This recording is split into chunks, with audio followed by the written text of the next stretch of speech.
Hi, this is Rhonda Lee for Speech. My speech today is about the importance of vaccinations.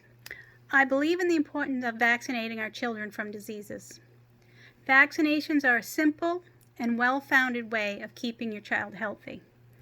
Vaccinations prevent the illness they are made for by increasing that child's immunity before they are even exposed to the illness. This is either done through dead cultures or live cultures, and they do stimulate the immunity system to keep them healthy. And we all know that every parent wants to keep their child safe from harm.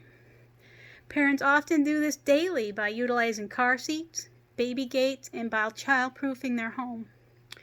Vaccinations are just another important way for a parent to keep their child safe. The biggest example of the importance of vaccination would be in polio.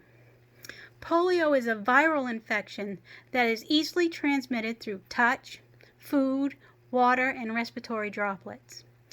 This disease causes weakness, paralysis, pain, and can be crippling for the entirety of the child's life. This paralysis could lead the child's respiratory muscles to become paralyzed, and the child may need a special barrel called an iron lung, an apparatus that helps the child breathe artificially. I actually have a picture of one, and I'm going to show it to you. Yeah. There is no cure for this disease, and many children suffer and died horribly. And a lot of them died actually all their life being in that iron lung. In March 26, 1953, a vaccine was developed and disseminated to the children of the world, and all but eliminated polio from the world.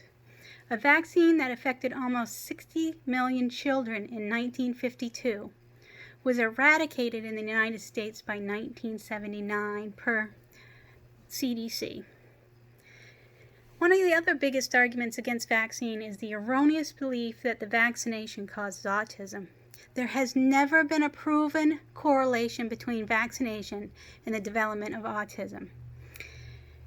And serious reactions to vaccines do happen, but they are rare.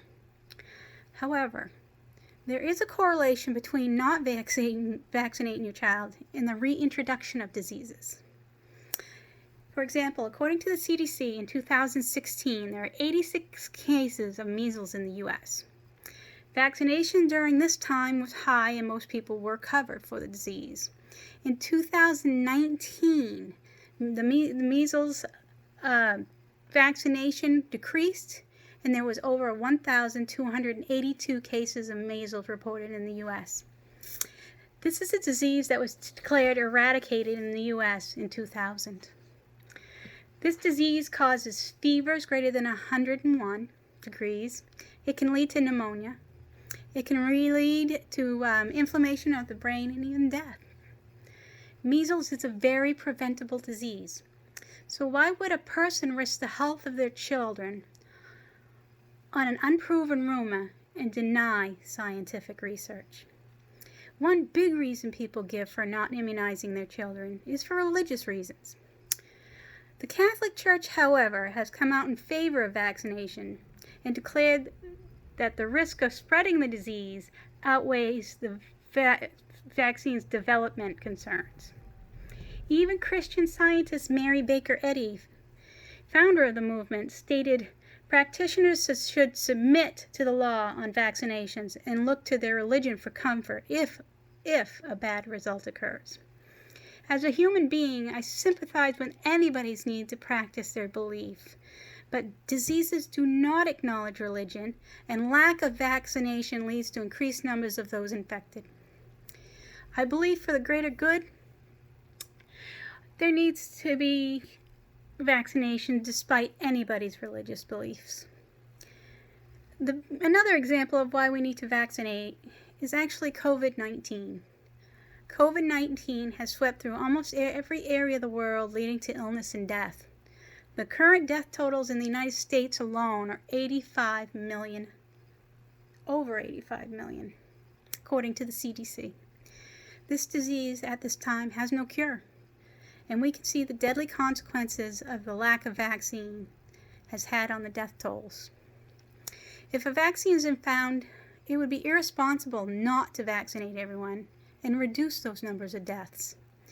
We as Americans have up until now been very complacent and selfish, thinking only of how the vaccination can affect us, never once thinking how the lack of vaccination affects our neighbors. Perhaps now that we have lost so many of our neighbors and loved ones, we will sacrifice some of our imagined rights and vaccinate our children against the diseases we can prevent so that we can give them a healthy future. And perhaps we should pray that there is a vaccination in the future for COVID-19. And I have to do a little disclaimer. It's not unusual that I would actually feel this way. I am the nurse in the middle of this COVID-19 outbreak, and it is dismal to go in knowing more and more people have died, and how more nurses and how doctors have died. When there's a vaccination, we need to use them so less people will die in this world. I thank you.